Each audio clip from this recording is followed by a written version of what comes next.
तर मीरा रोडमधनं बातमी, मीरा रोडमध्ये आचारसंहितेचा भंग झाला आहे असा आरोप मनसेने केलाय। भाजपच्या उमेदवारावर हा आरोप केलाय।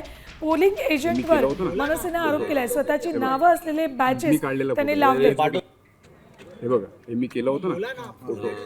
हे बघा, नमस्कार, मी संदीप राणे, शहराध्यक्ष मीरा भाईंदर, महाराष्ट्र मंडळ। तुम्ही बघत असाल या ठिकाणी आपण आता शांतीनगर प्रायमरी स्कूल या ठिकाणी आपण मीरा रोड या ठिकाणी उपस्थित आहोत।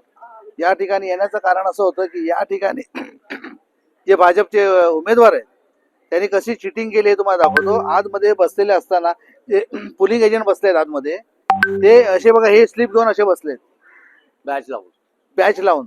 लक्षात घ्या, हे लोकांना हे इलेक्शन कमिशनर जे मोठे मोठे दावे करतात हे काय आहे? हे भाजपवाले असे चिटिंग करतात। आणि तुम्ही कामं केली असती तर हे तुम्हाला करायची गरज नव्हती, लक्षात घ्या। त्यामुळे आमचा याचा ऑब्जेक्शन, याच्यावर गुन्हा दाखवला पाहिजे। जे पोलिंग एजंट त्यांचा गुन्हा दाखवला पाहिजे अशी आमची मागणी आहे। आणि ज्या ठिकाणी आम्ही फेसबुक लाईव्ह पण आमच्या कार्यकर्ते दिलीप घाग आहेत यांनी त्यांचं केलेलं आहे, त्यामुळे त्याच्यावर गुन्हा दाखवला पाहिजे। आम्ही थांबलो या ठिकाणी।